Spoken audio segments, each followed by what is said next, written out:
If at some time in your 4 years here in Williamstown, if your 4 years here, Williamstown ever felt a tad cold to you, don't tell that to today's speaker. You will get no sympathy. She's crossed the ice to both the North and the South Pole, the first woman known to do so. And while your idea of a break might be to visit, say, Hilton Head, hers is to traverse Greenland. She makes these trips not only for the thrill of experiencing extremes of nature, but to engage young people, many of them girls, in exploring science, their own passions, and their abilities to overcome any obstacles in the way of pursuing them. She's called upon widely to speak about her singular experiences, and we are honored to have her here with us now. Please welcome the exceptional Ann Bancroft.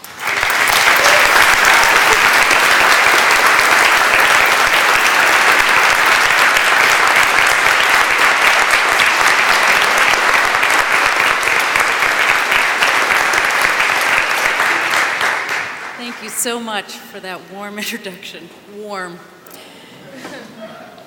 This winter, when President Falk invited me to join you on this very special weekend, I had no idea that I would find Williams such a familiar place. 27 years ago, I was on campus for a wedding of my cousin John Hebel and his wife Julie, class of 80 and 82.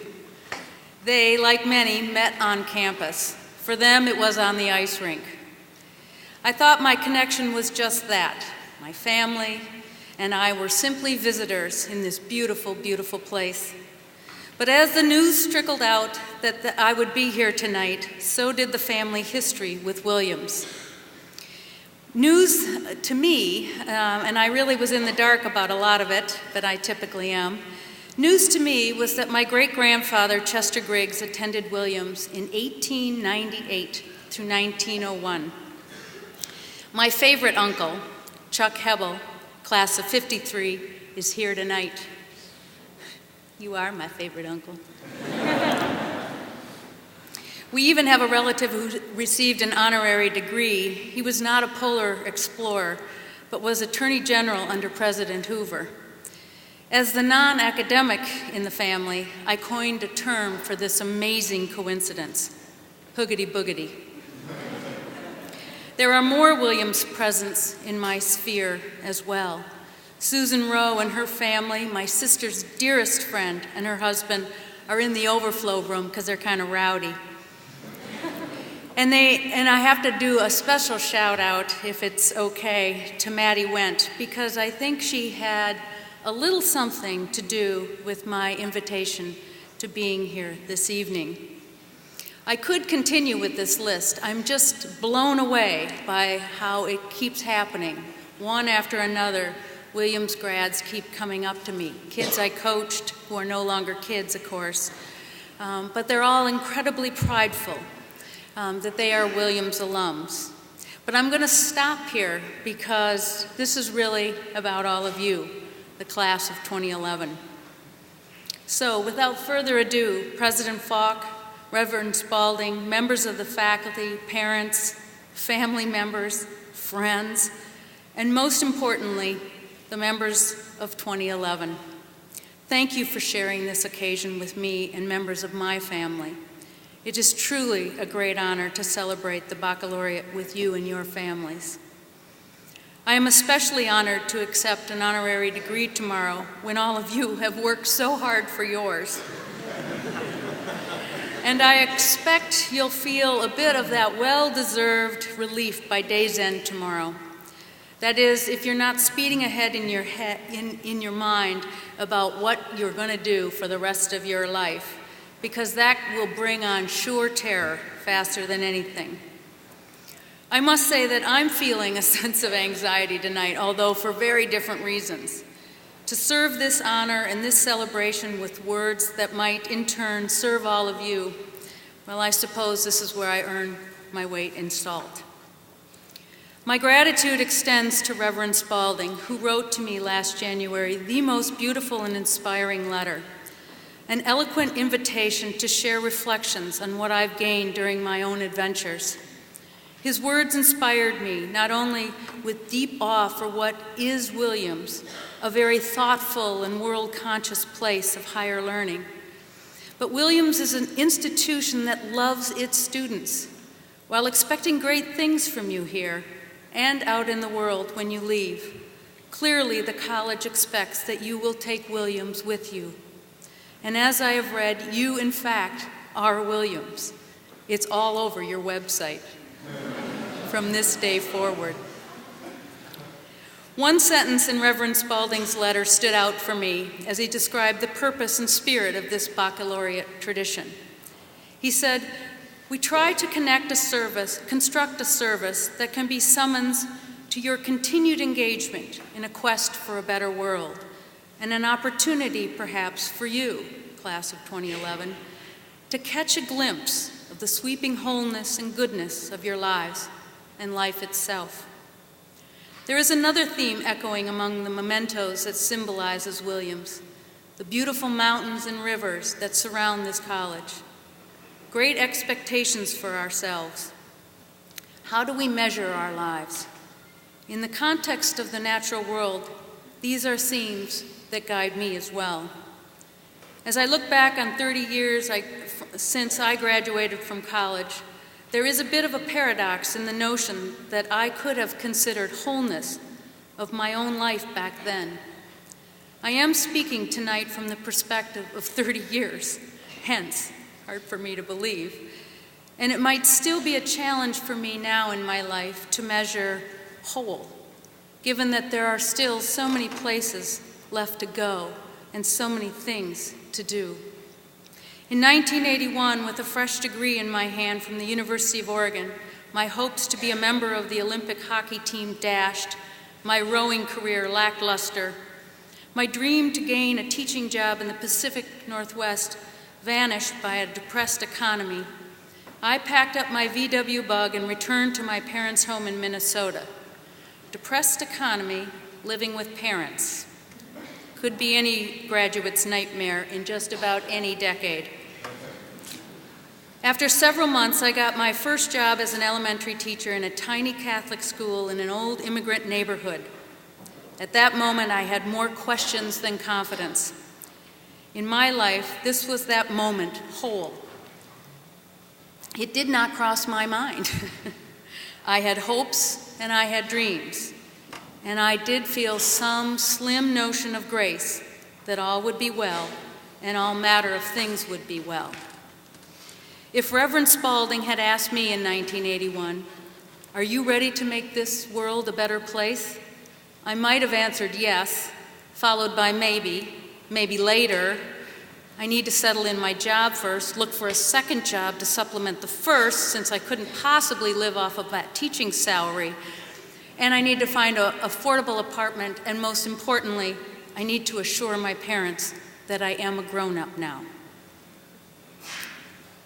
The idea that your life is whole at any moment, even now, while accepting this call to quest for the greater good, a better world, even while you're at this auspicious moment, wholeness is not the answer to your life's journey, but the very question of it assures you that your life and your journey will be meaningful. So what do I mean here? I've totally confused myself. There's a famous passage where Carl Maria Rilke writes to a young poet who seeks his advice, and he seems to be looking for answers to his life's questions. You probably all know this famous quote. The big questions about what this young man wants to do, how to live his life going forward. And Rilke is inspired and awed by this young guy.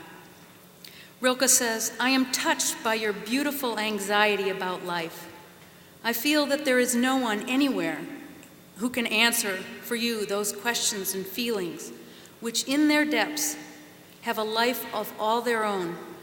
For even the most articulate people are unable to help, since what words point to is so very delicate, It's almost unsayable. He reassures the young guy, though. I think that you will not have to remain without a solution if you trust in things, if you trust in nature, in what is simple in nature, to trust in the small things that hardly anyone else sees. If you have love for what is humble, then everything will become easier for you. To have patience with everything that is unresolved in your heart, and to try and love the questions themselves. Don't search for the answers that can't be given to you right now. And the point is to live everything. Live the question now. Perhaps then, someday, far in the future, you will gradually, without ever noticing it, live your way into the answer. And here I am speaking to you in the future. My career as a polar explorer was unplanned, unexpected, and at the time when I was just beginning, a huge, improbable, impractical risk. When I was asked to join 7 men and 49 male dogs on the Steger North Pole expedition in 1986, I can't tell you that that decision was based on impulse. Or it was based on impulse, I should say, and definitely not on calculation.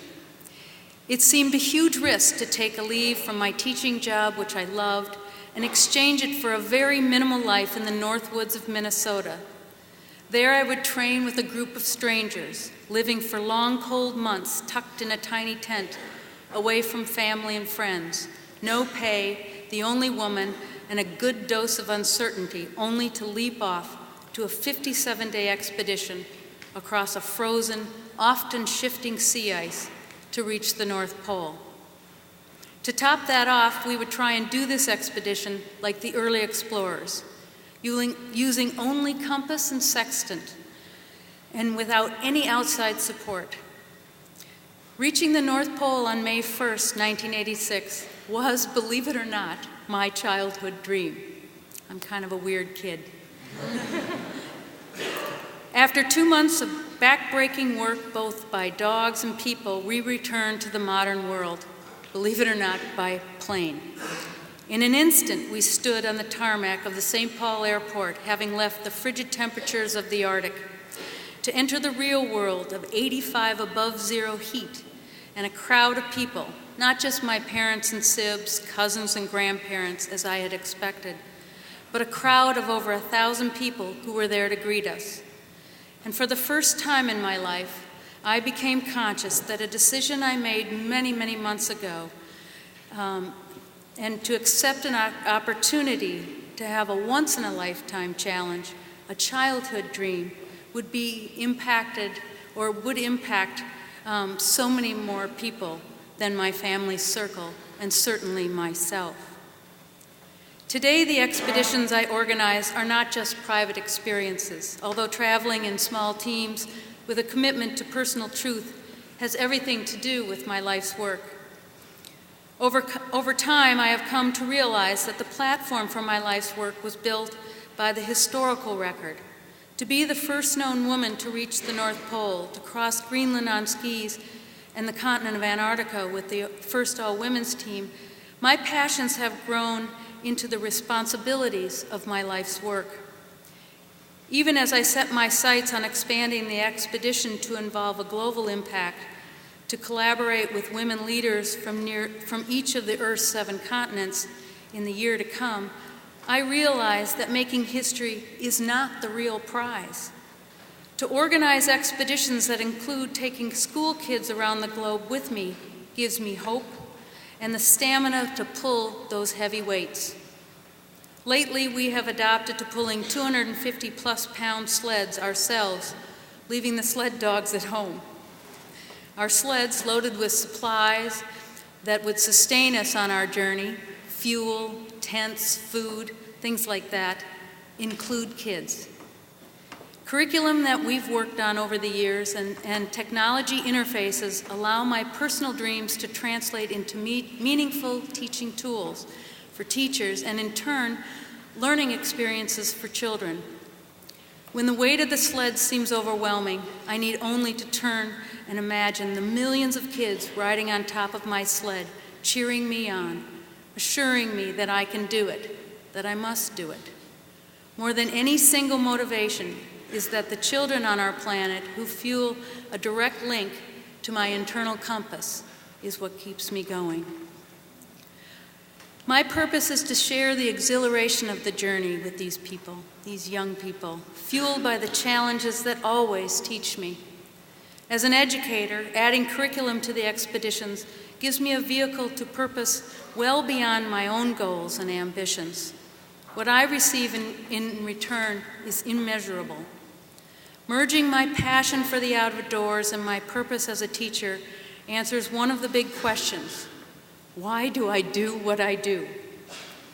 Over time, and many thousands of small steps later across all sorts of landscapes, I now understand completely my need for purpose to meet passion. This is my giving good weight, the title borrowed from an essay John McPhee wrote when I was just out of college. Giving good weight is one of McPhee's magical pieces of journalism, taking place mostly in a Brooklyn green market during the mid-'70s. The magic of this piece is the volume of its story, giant orbs of narrative that describe the characters. I hope you get a chance to read it someday if you haven't. In it, we've got the farmers and the New Yorkers, every stripe and color, who shop and work the market. Buried deep at the heart of McPhee's essay is a guy named Benepi. Benepi is the quiet hero of the story.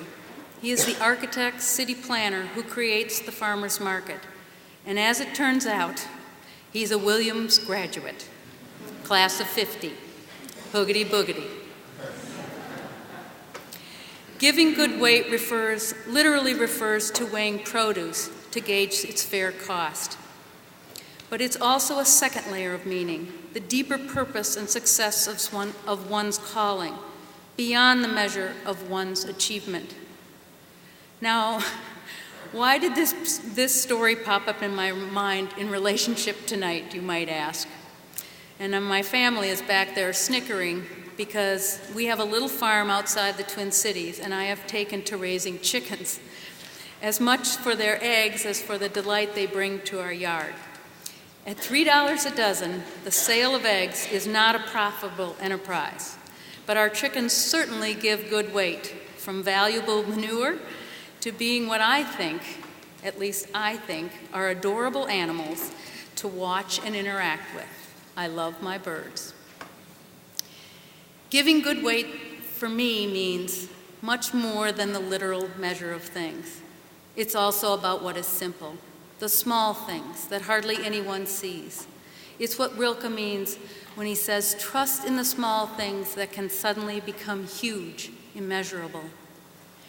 Digging a bit deeper, we discover that giving good weight also refers to our Williams grad, Benepi, whose vision came from a deeper value for a life's work and productivity. So now going back to the ice once again. Among the greatest joys of traveling where few have been are not the sprawling landscapes of ice, nor the camaraderie of collaborating with amazing teammates.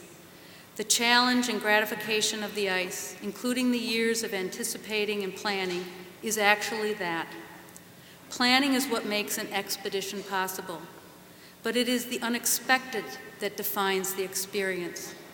Expeditions are a little bit about what you know and a whole lot about what you don't.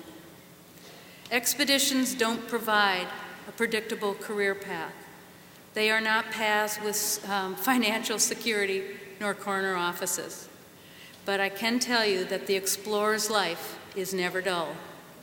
And like your college experience, it is an invitation to be fully present in life, to embrace your strengths and your weaknesses, so that you are better able to choose that fork in the road when it presents itself to you. Not once, but again and again. Life is long. Of course, this takes some leaps of faith, giving yourself, giving yourself permission to go off the map, even getting lost.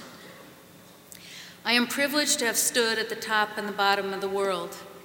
Expeditions require such goals, of course, the objective to reach the mark.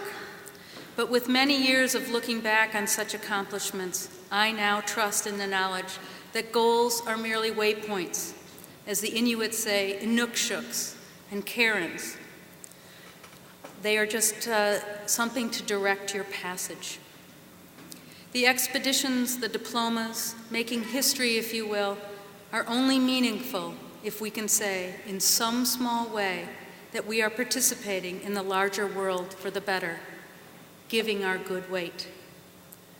So for all of your plans here on out, your academic major, maybe your double major, your parents' ambitions for you, your own dreams, William's love and respect for you, the honors you have earned here, your total experience, and your transformation from being excited and curious freshmen to becoming the alumni you will be by this time tomorrow.